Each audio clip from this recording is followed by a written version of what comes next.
शुक्ल पक्ष की नवमी तिथि, बैसाख महीना, पीला चंदन घिसकर उस चंदन को एक सुंदर पीपल का कोमल पत्ता, कोमल पत्ता मतलब एकदम, एक तो पीपल का होता है कड़ला पत्ता, एकदम कड़क हो जाता है, और एकदम होता है कोमल पत्ता।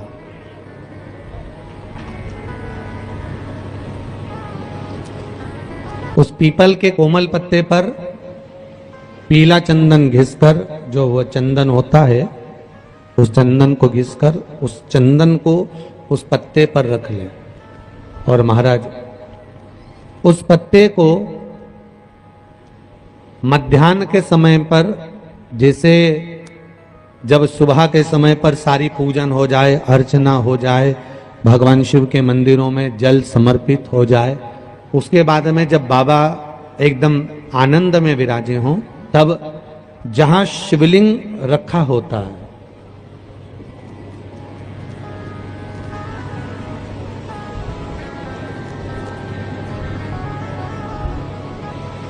जैसे ये शिवलिंग है और ये कटी भाग जहां शिवलिंग रखा हुआ है, इस कटी भाग पर जहां शिवलिंग रखा है उसके पास में ही 3 उंगलियों से चंदन का लेपन उस कटी भाग पर करना है। जो उंगलियां लगी रहेगी उसी को अशोक सुंदरी वाली जगह पर स्पर्श करना है, और अशोक सुंदरी वाली जगह पर स्पर्श कर कर कुछ देर तक चंदन लगे रहने देना है। उसके बाद में उस चंदन को वापस निकाल कर लेकर आना है। कटी भाग पर जो लगाया गया है उसको भी निकाल कर वापस लेकर आना है।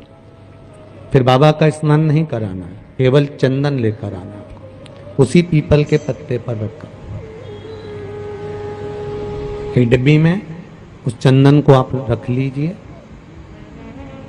कुछ दिन जिसकी नेत्र ज्योति कमजोर है, चश्मा लग रहा हो, श्रवण शक्ति कमजोर हो, सुनाई कम दे रहा हो, उसके कंठ से इस ठोड़ी तक उस चंदन का तिलक लगाना प्रारंभ कर दीजिए, और नेत्रों के नीचे थोड़ा सा वो चंदन लगाना प्रारंभ कर दीजिए। लगभग 20 से 22 दिन तक आप उसका प्रयोग करिए, और एक रुद्राक्ष का जल शिव को समर्पित कर कर उस जल का आचमन करना प्रारंभ कर लीजिए।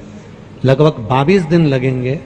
धीरे धीरे फिर जाकर डॉक्टर को जांच करा लेना, नेत्र की ज्योति बढ़ना प्रारंभ हो गई है। पर विश्वास के साथ में, भरोसे के साथ में, क्योंकि सबसे मूल अगर कुछ है तो विश्वास मूल है। बीमारी डॉक्टर का पीछे ही नहीं छूट रहा हो तो शिव महापुराण, विष्णु पुराण और स्कंद पुराण में जो पुरुषोत्तम कथाओं का वर्णन किया गया है, एक आटे का दिया, उसमें 4 बत्ती, आटे के दिए में 4 बत्ती रखें, तिल्ली का तेल डाल लें, थोड़ा सा उसमें सरसों का तेल डालें। महाराज घर के बाहर, अर्थात घर के अंदर के बाहर जो चौखट होती, चौखट से थोड़ा सा बाहर, बिल्कुल चौखट पे नहीं बैठना, थोड़ा सा बाहर, नवमी तिथि के दिन शाम के 6 से 6:30 के बीच में 21 बार जो व्यक्ति बीमार रहता है उसके सिर से नीचे की ओर श्री नरसिंह भगवान का स्मरण कर कर, जिस अधिक मास में जिस तिथि को उतारा कर रहे हो उस तिथि का नाम लेकर, उस अश्विन अधिक मास का नाम लेकर, जो व्यक्ति का उतारा कर रहे हो उसका नाम और गोत्र लेकर 21 बार जो उतार कर उस दिए को घर के ही चौखट पर रख देता है, उस व्यक्ति की बीमारी छूट जाती है महाराज, वो रोगीला नहीं रहता। बैसाख के महीने में, माधव महीने में इतनी महत्वता क्यों? बैसाख के महीने में नवमी तिथि को माता जानकी का प्रागट्य हुआ है। पृथ्वी से शुक्ल पक्ष की नवमी तिथि, बैसाख महीना, पीला चंदन घिसकर उस चंदन को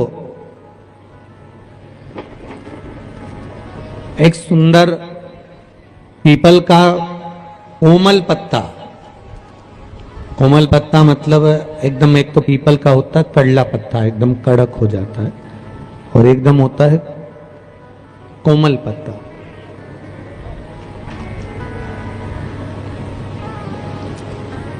उस पीपल के कोमल पत्ते पर पीला चंदन घिसकर, जो वह चंदन होता है, उस चंदन को घिसकर उस चंदन को उस पत्ते पर रख ले। और महाराज उस पत्ते को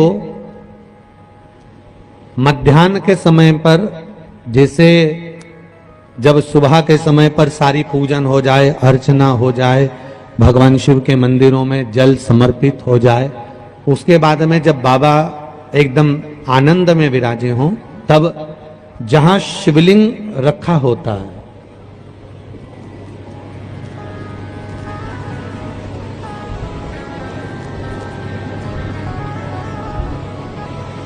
जैसे ये शिवलिंग है और ये कटी भाग जहां शिवलिंग रखा हुआ है, इस कटी भाग पर जहां शिवलिंग रखा है उसके पास में ही 3 उंगलियों से चंदन का लेपन उस कटी भाग पर करना है। जो उंगलियां लगी रहेगी उसी को अशोक सुंदरी वाली जगह पर स्पर्श करना है, और अशोक सुंदरी वाली जगह पर स्पर्श कर कर कुछ देर तक चंदन लगे रहने देना है। उसके बाद में उस चंदन को वापस निकाल कर लेकर आना है। कटी भाग पर जो लगाया गया है उसको भी निकाल कर वापस लेकर आना है। फिर बाबा का स्नान नहीं कराना है, केवल चंदन लेकर आना है, उसी पीपल के पत्ते पर रखकर। एक डिब्बी में उस चंदन को आप रख लीजिए। कुछ दिन, जिसकी नेत्र ज्योति कमजोर है, चश्मा लग रहा हो, श्रवण शक्ति कमजोर हो, सुनाई कम दे रहा हो, उसके कंठ से इस ठोड़ी तक उस चंदन का तिलक लगाना प्रारंभ कर दीजिए, और नेत्रों के नीचे थोड़ा सा वो चंदन लगाना प्रारंभ कर दीजिए। लगभग 20 से 22 दिन तक आप उसका प्रयोग करिए, और एक रुद्राक्ष का जल शिव को समर्पित कर कर उस जल का आचमन करना प्रारंभ कर लीजिए। लगभग 22 दिन लगेंगे। धीरे धीरे फिर जाकर डॉक्टर को जांच करा लेना, नेत्र की ज्योति बढ़ना प्रारंभ हो गई है। पर विश्वास के साथ में, भरोसे के साथ में, क्योंकि सबसे मूल अगर कुछ है तो विश्वास मूल है। बीमारी डॉक्टर का पीछे ही नहीं छूट रहा हो तो शिव महापुराण, विष्णु पुराण और स्कंद पुराण में जो पुरुषोत्तम कथाओं का वर्णन किया गया है, एक आटे का दिया, उसमें 4 बत्ती, आटे के दिए में 4 बत्ती रखें, तिल्ली का तेल डाल लें, थोड़ा सा उसमें सरसों का तेल डालें।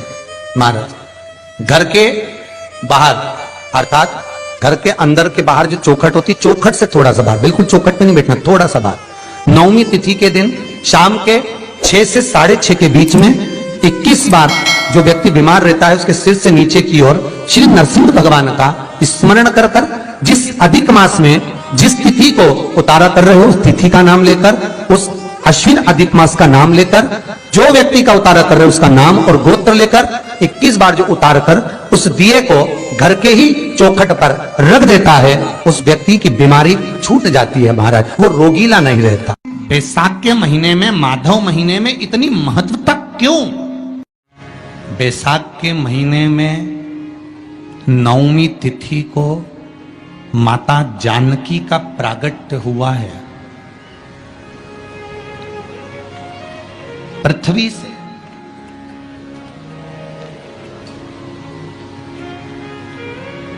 कभी एक विचार करिएगा कि नरसिंह अवतार बैसाख के महीने में हुआ, कुर्मा अवतार बैसाख के महीने में हुआ, हयग्रीव अवतार बैसाख के महीने में हुआ, परशुराम अवतार बैसाख के महीने में हुआ, माता जानकी का अवतार बैसाख के महीने में हुआ। आखिर बैसाख के महीने में, माधव महीने में इतनी महत्वता क्यों?